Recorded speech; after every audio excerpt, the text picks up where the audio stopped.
Salam damai sahabat Oase Rohani Katolik yang dikasihi Tuhan.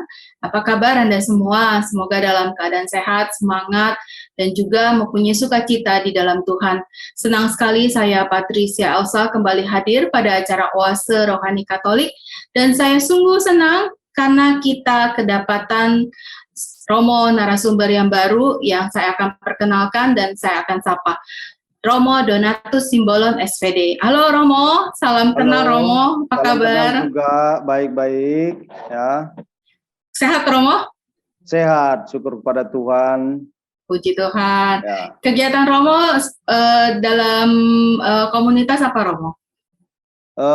Di dalam komunitas itu ketepatan saya tidak bertugas di paroki, tetapi mengurus bidang administrasi untuk Kongregasi Serikat Sabda Allah di bagian finansial. Ya. Wah, luar biasa. Berarti yang pegang urusan ekonomi dari SPD ya Romo ya? Ya. Baik, terima kasih Romo sudah mau mengisi acara Oase Rohani Katolik. Dan kita akan memulainya ya Romo ya? Ya, baik. Ya, baik. Sahabat Oase Rohani Katolik, kita akan memulai acara ini dengan berdoa bersama dengan Romo. Marilah kita berdoa. Dalam nama Bapa dan Putra dan Roh Kudus. Amin. Allah Bapa yang Maha Kuasa dan Kekal, kami mengucapkan syukur dan terima kasih kepadamu atas berkat-Mu yang berkelimpahan kepada kami. Tuhan, kami percaya akan perlindungan dan bimbingan kasih-Mu dalam kehidupan kami. Sertailah kami dan bimbinglah kami selalu, agar kami mampu untuk bangkit dari keterpurukan hidup yang kami alami. Dan semoga berkat bimbingan Roh Kudus-Mu kami dapat mewartakan kabar gembira yang membahagiakan bagi semua orang. Ya Tuhan, doa ini kami aturkan kepadamu dengan perantaraan Kristus Tuhan kami. Amin. Amin. Dalam nama Bapa dan Putra dan Roh Kudus. Amin. Terima kasih untuk doanya Romo. Dan sahabat Oase Rohani Katolik, pada hari ini hari biasa Pekan Biasa ke-34, peringatan Santa Katarina dari Alexandria, Perawan dan Martir. Bacaan yang kita akan baca dan dengarkan bersama dari Kitab Wahyu bab 20 ayat 1 sampai dengan 4, dilanjutkan ayat 11 sampai dengan 15, bab 21 ayat 1 sampai dengan 2. Aku Yohanes melihat seorang malaikat turun dari surga, memegang anak kunci jurang maut dan sebuah rantai besar di tangannya. Ia menangkap naga si ular tua itu, yaitu iblis dan setan. Dan ia mengikatnya 1000 tahun lamanya, lalu melemparkannya ke dalam jurang maut. Pintu jurang maut itu kemudian ditutup dan memeteraikannya. Jangan sampai naga itu menyesatkan lagi bangsa-bangsa, sebelum masa 1000 tahun itu berakhir. Kemudian naga itu ia akan dilepaskan untuk sedikit waktu lamanya. Lalu aku melihat tahta-tahta dan orang-orang yang duduk di atasnya. Kepada mereka diserahkan kuasa untuk menghakimi. Aku juga melihat jiwa mereka yang telah dipenggal kepalanya karena kesaksian tentang Yesus dan karena sabda Allah.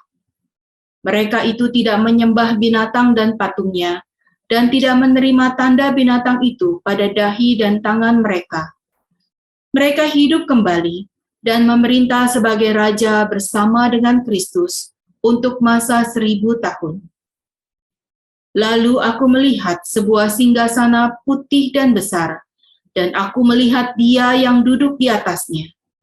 Dari hadapannya, lenyaplah bumi dan langit, dan tidak ditemukan lagi tempatnya. Dan aku melihat orang-orang mati, besar dan kecil, berdiri di depan tahta itu. Kemudian sebuah kitab dibuka. Juga sebuah kitab lain dibuka, yaitu kitab kehidupan. Dan orang-orang mati dihakimi menurut perbuatan mereka, berdasarkan apa yang tertulis dalam kitab-kitab itu.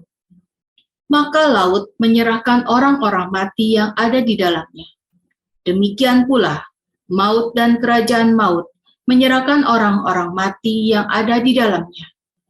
dan mereka masing-masing dihakimi menurut perbuatan mereka. Kemudian maut dan kerajaan maut itu dilemparkanlah ke dalam lautan api. Itulah kematian yang kedua, yakni lautan api. Dan barang siapa namanya tidak ditemukan tertulis dalam kitab kehidupan, dilemparkan ke dalam lautan api itu. Lalu aku melihat langit dan bumi yang baru. Langit dan bumi yang pertama telah berlalu, dan laut pun tidak ada lagi. Dan aku, Yohanes, melihat kota kudus, yaitu Yerusalem baru, turun dari surga dari hadapan Allah, berhias bagaikan mempelai yang berdandan untuk suaminya. Demikianlah sabda Tuhan. Syukur kepada Allah. Marilah kita tanggapi dengan Mazmur tanggapan. Lihatlah, kemah Allah ada di tengah-tengah manusia. Lihatlah, kemah Allah ada di tengah-tengah manusia. Jiwaku merana karena merindukan pelataran rumah Tuhan. Jiwa dan ragaku bersorak-sorai kepada Allah yang hidup. Lihatlah, kemah Allah ada di tengah-tengah manusia. Bahkan burung pipit mendapat tempat, dan burung layang-layang mendapat sebuah sarang, tempat mereka menaruh anak-anaknya. Pada mezbah-mezbahmu, ya Tuhan alam, ya Tuhan semesta alam, ya Rajaku dan Allahku. Lihatlah, kemah Allah ada di tengah-tengah manusia. Berbahagialah orang yang diam di rumahmu, yang memuji-muji engkau tanpa henti. Berbahagialah para peziarah yang mendapat kekuatan daripadamu. Langkah mereka makin lama makin tinggi. Lihatlah, kemah Allah ada di tengah-tengah manusia. Sahabat oase rohani Katolik, marilah kita siapkan hati, kita akan mendengarkan Injil suci dari Injil Lukas bab 21 ayat 29 sampai dengan 33. Haleluya. Haleluya.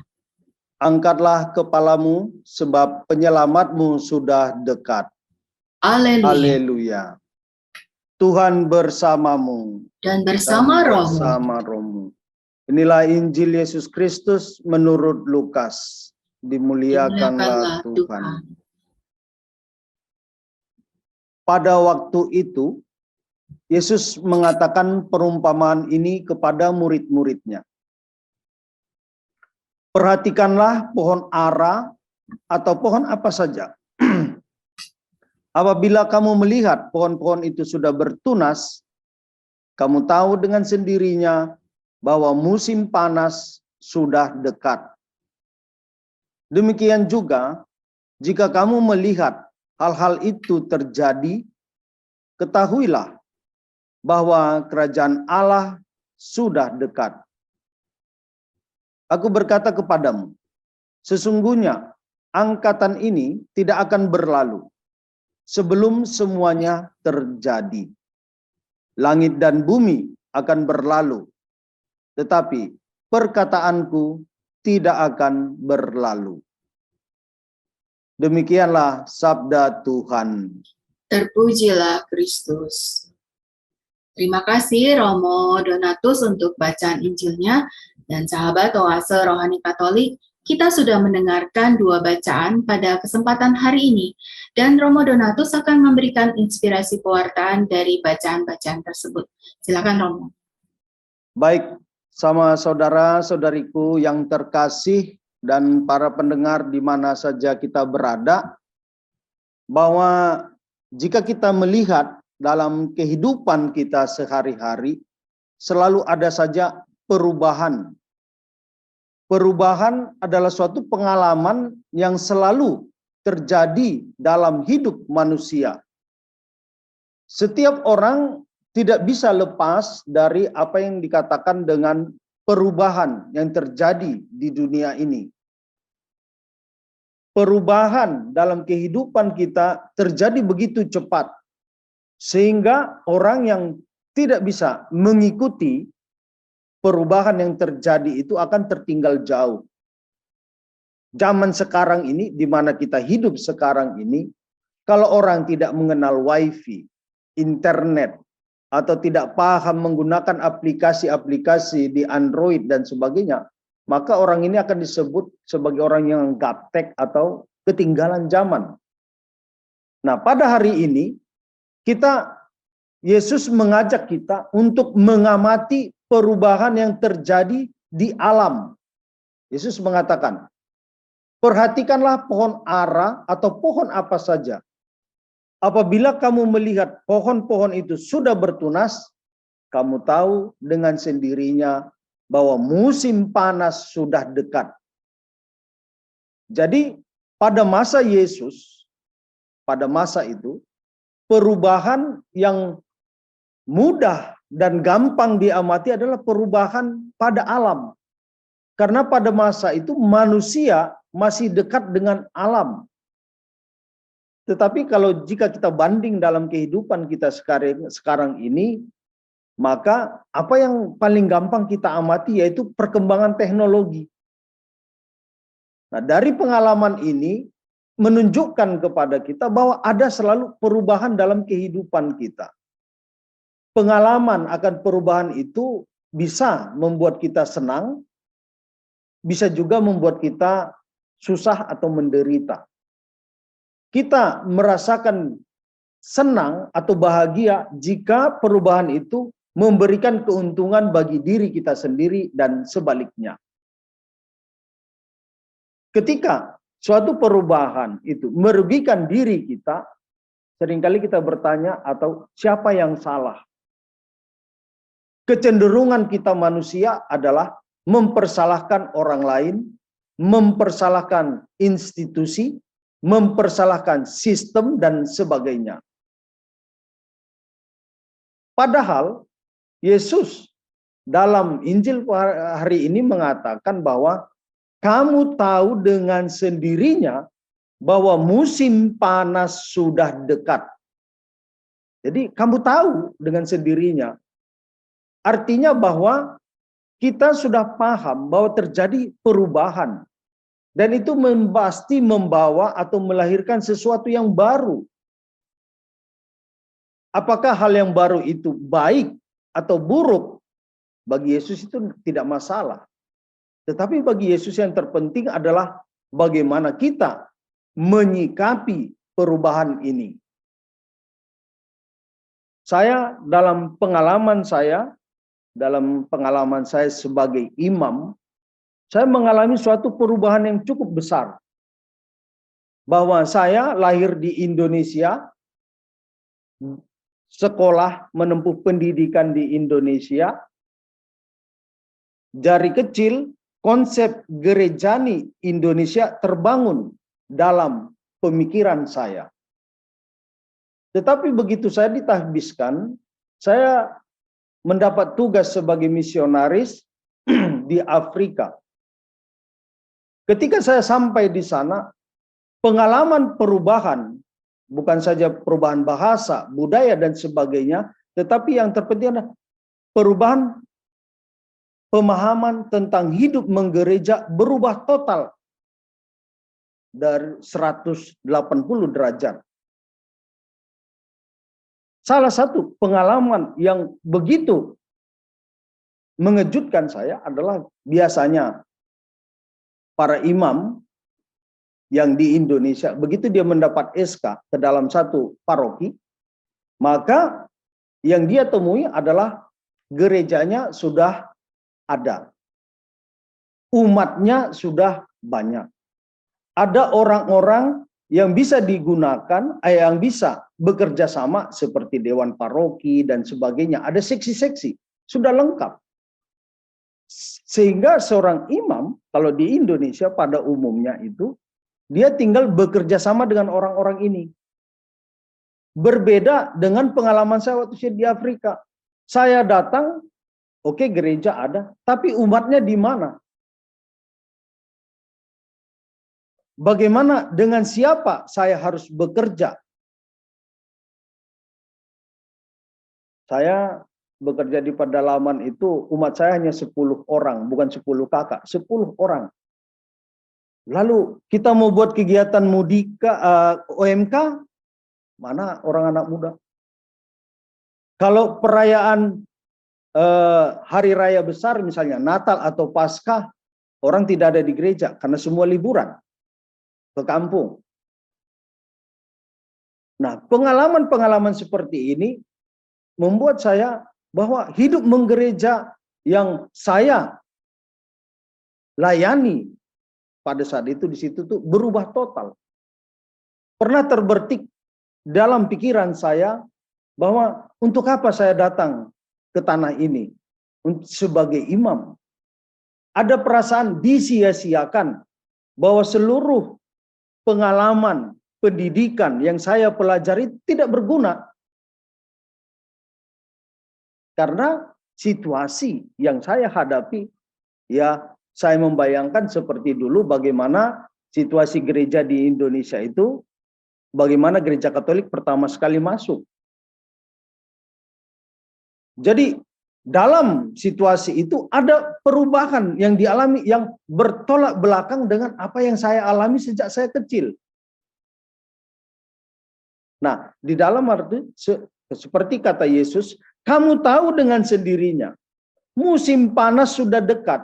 Artinya apa? Bagi saya sendiri, saya seharusnya sudah tahu bahwa sebagai misionaris diutus ke Afrika, seharusnya sudah tahu.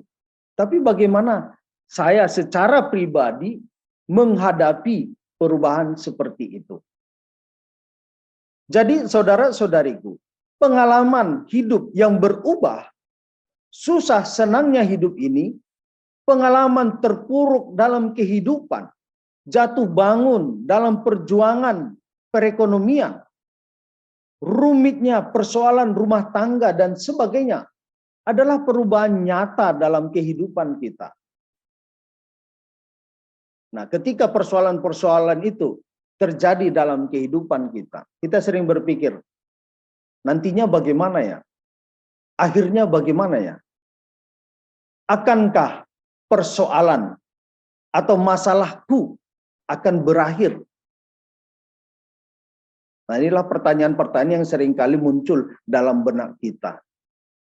Nah, dalam situasi kehidupan seperti ini, Yesus mengatakan bahwa langit dan bumi akan berlalu, tetapi sabdaku tidak akan berlalu. Jadi Yesus mengatakan, menekankan langit dan bumi akan berlalu. Kata-kata Yesus ini sepertinya biasa-biasa saja, ya. Langit dan bumi akan berlalu, tidak ada yang spesial. Namun jika kita renungkan lebih mendalam, maka peringatan Yesus ini sungguh-sungguh keras dan tegas. Mengapa? Karena langit dan bumi akan berlalu. Jika demikian, lalu persoalannya adalah untuk apa Anda hidup?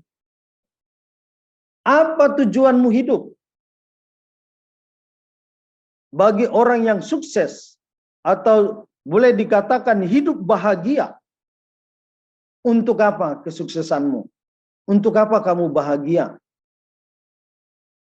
Bagi orang yang menderita atau mengalami persoalan, apa artinya air matamu? Apa makna dari perjuangan hidupmu? Bahwa semua itu akan berlalu. Langit dan bumi akan berlalu. Pengalaman baik, pengalaman yang menyenangkan, pengalaman yang menyakitkan akan berlalu. Lalu apa tujuan hidupmu? Apa makna kehidupan ini bagi dirimu? Artinya sama saudara-saudariku yang terkasih bahwa segala sesuatu yang kita raih, semua pengalaman kita, baik dan buruk dalam kehidupan ini akan berakhir. Segala kehebatan, kesuksesan, kemalangan, penderitaan akan berakhir. tapi sabda Allah tidak akan berakhir. Nah, ini sabda Allah. Dengan demikian adalah sia-sia dan membuang tenaga, membuang energi bagi kita jika kita mulai membandingkan kehidupan kita dengan orang lain. Kok si A begini, kok si B begini.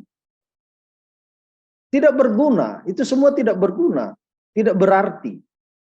Tapi justru hal itulah yang sering kita lakukan. Kita memandang orang lain hidupnya lebih mewah, lebih kaya, posisi orang lebih tinggi. Lalu kita memandang diri kita, kok hidup saya begini. Setiap hari saya rajin berdoa, saya rajin ke gereja, tetapi kok hidup saya semakin susah, tetap susah. Persoalan tetap datang. Lalu kita bertanya-tanya kepada Tuhan, saya ini kok bisa hidup saya begini itu? Karena apa? Karena kita selalu membandingkan kehidupan kita dengan orang lain. Padahal setiap perubahan itu akan dialami oleh setiap orang. Sama saudara-saudariku yang terkasih, semua pertanyaan-pertanyaan kita di dalam kehidupan ini, ketika kita bertanya pada diri kita tentang kehidupan ini, semuanya akan terjawab ketika kita bertemu dengan Allah. Dan hanya Allah yang tahu jawabannya. Hal ini digambarkan dengan cukup indah dalam bacaan pertama yang kita dengar tadi dari kitab Wahyu. Dalam penampakan Yohanes, bahwa dia melihat ada pemisahan antara orang baik dan orang yang jahat. Dikatakan, aku melihat malaikat memegang anak kunci jurang maut. Jadi anak kunci jurang maut itu ada di tangan oleh seorang malaikat. Dan dia menangkap naga, yaitu iblis dan setan, dan dimeteraikan. Nah, dalam bacaan pertama ini ada sesuatu yang kalau kita tidak jeli tetapi menarik untuk dipertanyakan, dikatakan demikian. Kemudian supaya ia jangan begini. Dan ia mengikatnya 1000 tahun lamanya. Lalu melemparkannya ke dalam jurang maut. Dan menutup jurang maut itu dan memeteraikannya. Artinya dia dimeteraikan supaya ia jangan lagi menyesatkan bangsa-bangsa. Artinya dari perintah Tuhan itu, iblis itu di penjara atau disegel agar tidak menyesatkan bangsa-bangsa. Sebelum berakhir masa 1000 tahun. Kemudian daripada itu, ia akan dilepaskan untuk sedikit waktu lamanya. Nah, ini persoalannya. Saya juga bingung bagaimana ini merenungkan ini. Iblis itu sudah dimasukkan di ini, dimeteraikan, lalu dilepaskan. Untuk apa dia dilepaskan? Nah, ada banyak spekulasi dan sebagainya. Tetapi menurut saya, ya, mungkin naga itu dilepaskan, yaitu tadi, untuk mencobai manusia. Seberapa teguh dia berpegang pada imannya, seberapa teguh dia percaya kepada Tuhan. Bahwa dalam kehidupan kita tidak mungkin sebagai manusia hidup itu otomatis diciptakan Allah menjadi hidup yang menyenangkan. Menjadi hidup yang lepas dari penderitaan. Selalu ada godaan. Nah, mungkin itulah maknanya mengapa naga itu tadi sudah ditangkap lalu dilepaskan agar menguji iman manusia itu. Nah, ketika itu semua terjadi, ya, lalu apa yang dilakukan oleh para malaikat? Nah, itu ya mereka memanggil semua orang yang sudah meninggal. Dan ada penghakiman.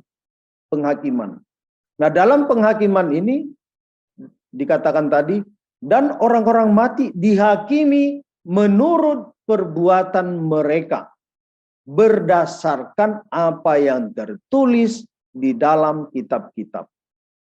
Jadi orang dihakimi menurut perbuatan mereka.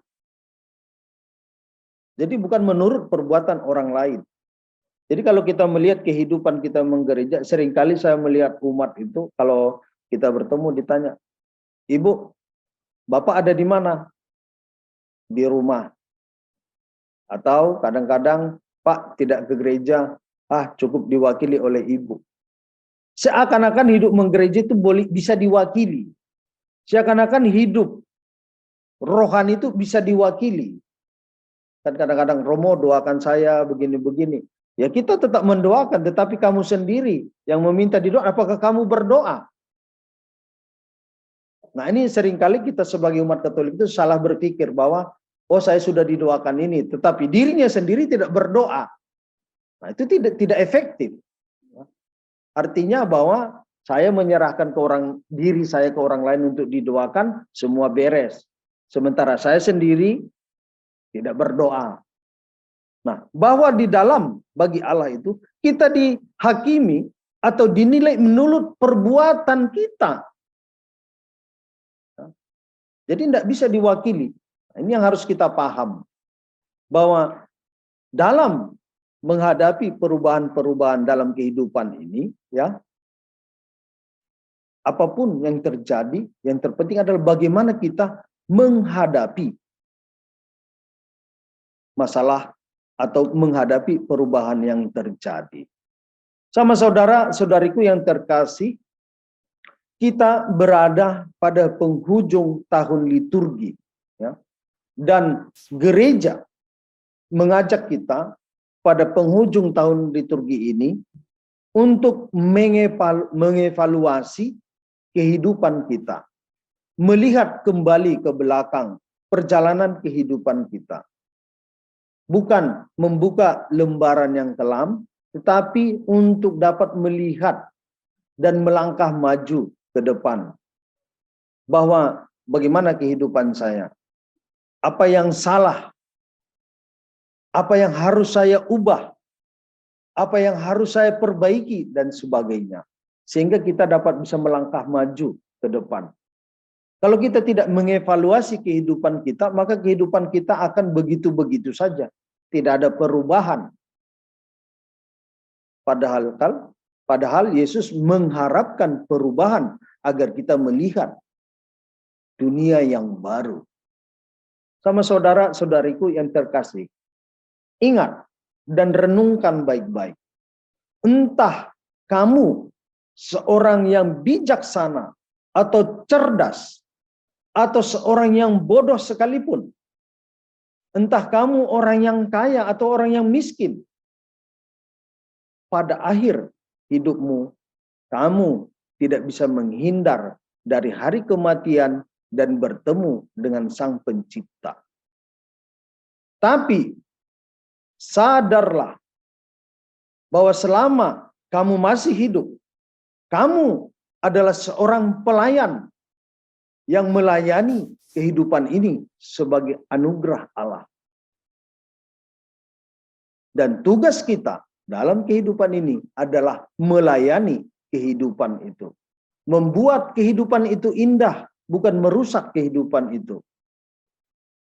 Dan tugas kita sebagai pelayan yang melayani kehidupan itu tentu membutuhkan tuntunan, yaitu sabda Allah. Dengan demikian, kita harus merubah diri kita. Kita harus melalui proses yang menyakitkan itu. Baru kemudian kita dapat beristirahat dan bertemu dengan Tuhan dari kehidupan itu. Yesus mengharapkan kita menjadi orang-orang yang visioner, yang selalu memiliki harapan. Orang yang tidak mudah menyerah dalam kehidupan ini. Orang yang tetap teguh mau menjalani dan melayani kehidupan ini dalam segala kesulitannya. Dunia berubah, kehidupan berubah, masalah silih berganti. Mungkin ini semua bisa kita jalani. Tetapi merubah diri, merubah sikap, merubah perilaku ini adalah sesuatu tugas yang sungguh-sungguh sulit. Sabda Allah selalu mengarahkan kita untuk merubah sikap dan tingkah laku kita. Perubahan ke arah ini tentu menyakitkan dan sulit. Karena apa? Karena untuk berubah menjadi lebih baik, kita harus melepaskan segala keinginan kita. Misalkan untuk merubah diri kita menahan. Kalau biasanya dia gampang marah misalnya, menahan diri untuk tidak marah. Itu sangat susah. Tetapi perubahan ke arah itu tentu menyakitkan dan sulit. Namun akan semakin menyakitkan lagi kalau kita tetap tinggal dalam situasi itu. Sama saudara-saudariku, hidupmu adalah jalanmu. Rubah hidupmu, maka engkau akan menemukan dunia baru. Amin. Amin. Ya, terima kasih Romo Donatus sudah memberikan inspirasi keluarkan dan juga renungan yang luar biasa. Romo, kita akan lanjutkan kembali ke sesi kedua, nanti lebih singkat Romo di sesi kedua nanti, dan saya sangat terinspiratif dan saya nanti akan sedikit berdialog dengan Romo di sesi kedua. Sahabat Oase Rohani Katolik, kita akan lanjutkan nanti acara ini dan tetaplah Anda menyaksikan acara Oase Rohani Katolik.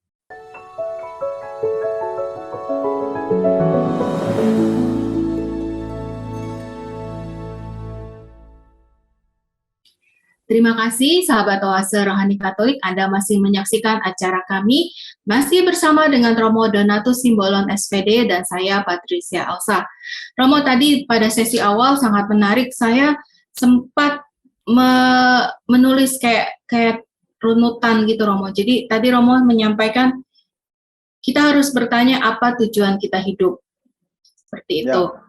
Lalu kalau kita sudah tahu apa tujuan kita hidup, kita harus mau juga berubah, melakukan perubahan-perubahan, baik perubahan yang positif ataupun perubahan yang mesti harus kita benerin gitu. Lalu selama kita berubah itu, kita juga jangan menutup diri melakukan evaluasi-evaluasi. Kesalahan-kesalahan ataupun apa ya, evaluasi ya ujung-ujungnya kita melakukan pertobatan. Lalu kita juga melakukan tugas-tugas yang Tuhan sudah, mungkin tugas-tugas itu seperti talenta yang sudah ditanamkan di dalam diri kita. Dan itu semua dirangkum dengan tuntunan dari firman Tuhan. Seperti itu ya Romo. Itu yang tadi saya coba runutin dari apa yang Romo sampaikan di sesi awal. Yang ingin saya tanyakan Romo, mungkin ada seseorang yang sudah melakukan ini. Sudah melakukan apa yang sudah difirmankan oleh Tuhan, berusaha hidup baik. Tapi di tengah-tengah itu dia mendapatkan suatu kesulitan yang luar biasa dan dia jatuh. Dan dia tidak bisa bangkit lagi. Apa yang harus orang ini lakukan, Romo, untuk dia bisa berdiri lagi, maju lagi, dan bisa mengikuti tuntunan dari Tuhan ini supaya dia mendapatkan hidup yang nanti ya kita hidup kekal, hidup bahagia bersama Bapa. Baik, memang dalam kehidupan kita itu tidak selalu begitu kita mencapai sesuatu atau katakanlah kita memperoleh sesuatu, dia akan berjalan akan lebih baik lagi. Makanya itu tadi dalam kitab Wahyu tadi itu dikatakan bahwa iblis itu sudah dimeterai lalu kemudian dilepas. Nah itu yang saya katakan, ini menarik, kenapa dilepas? Kan kalau iblisnya itu sudah dimeterai atau ditangkap gitu, bahwa tidak ada lagi yang menggoda kita manusia, hidup kita akan bahagia terus, ya kan? Jadi dia dilepas. Oleh karena itu ada kemungkinan bahwa dia akan selalu mengalihkan atau menyesatkan manusia itu. Nah dalam kehidupan orang sudah berusaha dengan ini, tetapi ketika dia menjalani pada satu momen dia juga akan terpuruk lagi. Nah, disinilah bahwa kekuasaan iblis, kekuasaan yang jahat itu tidak hanya mempengaruhi diri kita, tapi mempengaruhi orang lain. Sehingga kita sudah berusaha dengan baik segala macam, tetapi karena orang lain kita menderita, nah itulah pengalaman-pengalaman kita. Nah dalam situasi itu, disitulah Tuhan itu menguji kita, apakah kamu masih tetap bertahan? Apakah kamu masih tetap setia dengan apa yang saya katakan dan percaya? Nah oleh karena itu, ya, Allah mengatakan kerajaan Allah sudah dekat. Artinya inilah janji Allah kepada manusia. Dan kita tidak bisa memahami dan mengerti kapan dan datangnya kerajaan Allah itu. Kapan kita bertemu. Dan itu hanya terjawab ketika kita bertemu langsung dengan Tuhan. Bahwa masalah, penderitaan atau perubahan apa saja dalam kehidupan kita akan selalu ada. Tetapi Tuhan memberikan bimbingan. Kita mau ikut atau tidak bimbingan Tuhan itu. Sampai kapan? Ya sampai kita bertemu dengan Dia. Terima kasih. Ya, makasih Romo. Saya mengerti yang sudah Romo sampaikan. Romo, ada lagi mungkin sedikit yang akan Romo sampaikan sambil juga Romo memberikan kesimpulan untuk bacaan-bacaan pada hari ini. Romo. Baik, sama saudara-saudariku yang terkasih, bahwa kehidupan ini adalah kehidupan kita dan kita yang menjalani. Kehidupan ini adalah anugerah dari Allah yang diberikan kepada kita. Untuk menjalani kehidupan itu tentu kita mengalami pengalaman yang jatuh, bangun, dan sebagainya. Tetapi kalau kita percaya, berpegang teguh pada firman Tuhan sebagai tuntunan hidup kita, maka kita akan bisa bangkit untuk berdiri. Inilah yang dikatakan Allah sebagai Yerusalem baru. Oleh karena itu, rubahlah hidupmu, rubah sikapmu, maka kita akan menemukan dunia baru, kehidupan yang baru. Karena untuk mencapai yang baru, kita harus merubah diri kita, merubah sikap kita, merubah tingkah laku kita. Terima kasih. Terima kasih banyak, Romo. Jadi perubahan itu begitu penting dalam kehidupan kita kalau kita ingin mendapatkan Yerusalem baru seperti yang Tuhan Yesus janjikan. Terima kasih banyak, Romo. Sangat inspiratif sekali renungan pada kesempatan hari ini. Dan sahabat Oase Rohani Katolik, kita akan mengakhiri acara ini, tapi sebelumnya kita akan mendapatkan doa dan berkat melalui Romo Donatus Simbolon SPD. Marilah kita berdoa. Dalam nama Bapa dan Putra dan Roh Kudus. Amin. Tuhan Allah Bapa yang Maha Pengasih, kami putra-putrimu datang ke hadapan-Mu untuk bersyukur dan berterima kasih atas rahmat kehidupan yang telah Engkau berikan. Bapa, seringkali kami tersesat, bahkan kami bingung dan tidak tahu kemana kami harus berjalan. Oleh karena itu ya Tuhan, utuslah Roh Kudus-Mu agar bisa membimbing kami dan selalu menuntun kami dalam kehidupan ini. Ada banyak situasi, ada banyak pengalaman yang sungguh menyakitkan diri kami, yang membuat kami seolah-olah tidak mampu menjalani kehidupan ini. Tapi kami sungguh percaya dan yakin berkat bimbingan Roh Kudus-Mu, kami mampu menjalani kehidupan ini lebih baik.